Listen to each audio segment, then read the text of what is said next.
oui, il y a certaines choses qui sont effectivement, qui sont dans les pays, occidentaux, qui sont plus, fidèles à ce à quoi l'islam appelle, notamment la sécurité, parfois le respect de la vie. C'est vrai, même si, quand on enlève le vernis et qu'on gratte un petit peu, c'est pas très beau ce qu'il y a en dessous.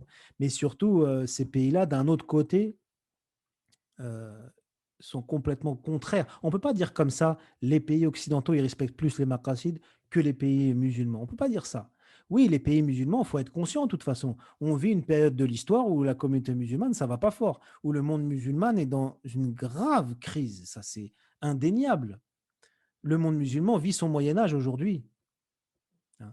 C'est l'inverse vous savez, ça aussi, il faut que les non-musulmans, ils ont du mal à le comprendre, mais il y a le phénomène exactement inverse avec les pays occidentaux. C'est-à-dire que les pays occidentaux, c'est quand ils se sont détachés de l'autorité de leur religion qu'ils ont commencé à se développer, hein.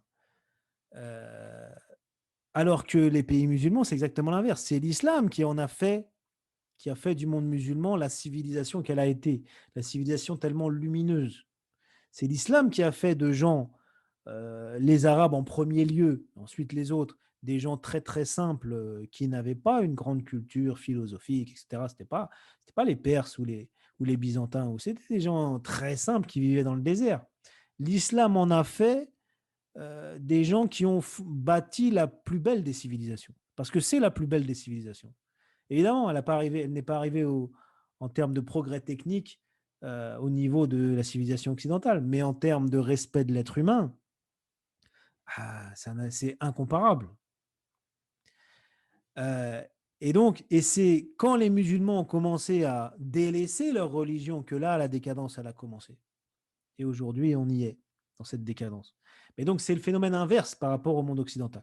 Mais ce que je disais, on ne peut pas faire non plus cette distinction-là parce que, par exemple, jusqu'à aujourd'hui, wallahu a'lam, même si ça se perd, on va trouver des choses quand même qui sont plus fidèles à l'islam dans les pays musulmans que dans les pays occidentaux. Par exemple, bah, une certaine chaleur humaine, une certaine solidarité, une certaine humanité entre les gens.